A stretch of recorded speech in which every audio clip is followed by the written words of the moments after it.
नमस्कार दोस्तों। ये कहानी सुनीता और उसके पति जो एक छोटे से पहाड़ी गांव चंपावत में रहते थे। शादी के कुछ महीने ही हुए थे कि एक रात सुनीता ने महसूस किया कि उनके घर में कुछ अजीब चीजें हो रही थी। रात के अंधेरे में जब सभी सो रहे थे, उसने एक अजीब सी आवाज सुनी जो किसी ने महसूस नहीं की थी। आवाजें जैसे किसी के धीरे धीरे चलने की थीं, मानो कोई उनके घर के भीतर चल रहा हो। सुनीता ने पहले इसे नजरअंदाज किया, सोचते हुए कि शायद वह कुछ गलत सुन रही है, लेकिन धीरे धीरे यह आवाजें हर रात होने लगीं। यह आवाजें उसे डराने लगी थीं। जब उसने अपने पति को इस बारे में बताया तो उसने पहले इसे मजाक समझा, लेकिन कुछ दिनों के बाद जब आवाजें बंद होने का नाम ही नहीं ले रही थीं, तब उसके पति ने भी उसे गंभीरता से लेना शुरू किया। एक रात सुनीता का पति उस आवाज का पीछा करने का निश्चय करता है।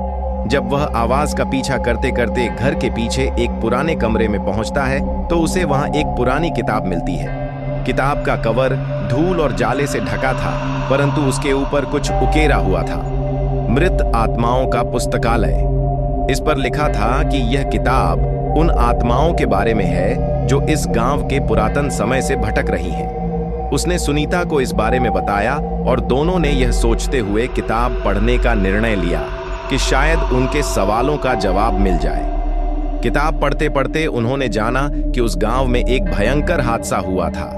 एक समय था जब गांव में कई लोग बसते थे, लेकिन एक रात किसी अनजानी बीमारी ने सभी को अपनी चपेट में ले लिया।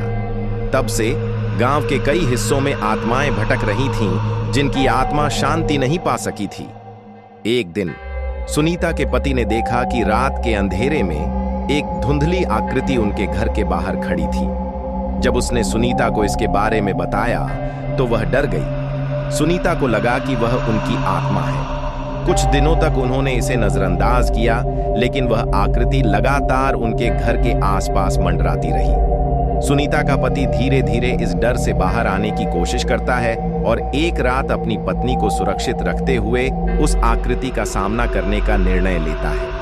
जब वह बाहर जाता है तो आकृति अचानक से गायब हो जाती है, लेकिन अगली सुबह सुनीता ने देखा कि उसके पति के चेहरे पर किसी अज्ञात डर का साया छाया हुआ है। अब वे हर रात उस आकृति को देखने लगे थे, लेकिन एक रात जब सुनीता का पति दरवाजे के पास गया तो उसे महसूस हुआ कि वह कोई और नहीं बल्कि उसी घर की पुरानी मालकिन थी, जिसकी आत्मा अब भी उस घर में रह रही थी। उसने देखा कि उस महिला की आंखों में एक अजीब सी चमक थी और वह कुछ कहना चाहती थी, लेकिन जब उसने कुछ कहने की कोशिश की तो उसकी आवाज गूंजने लगी, जैसे कि कई वर्षों से उसकी आवाज दबा दी गई हो। सुनीता और उसके पति ने धीरे धीरे समझा कि वे इस आत्मा को शांत कर सकते हैं यदि वे उसके दुख को समझें। वे किताब में छुपी कहानियों को पढ़ने लगे और जानने लगे कि उस महिला की मौत किसी साजिश का हिस्सा थी। उस आत्मा ने अपने घर को कभी नहीं छोड़ा था, क्योंकि उसकी आत्मा ने न्याय नहीं पाया था।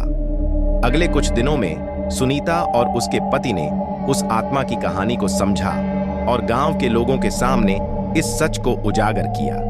जैसे ही गांव के लोगों ने उस आत्मा की कहानी सुनी, उन्होंने एक अनुष्ठान किया जिससे उस आत्मा को शांति मिल सके।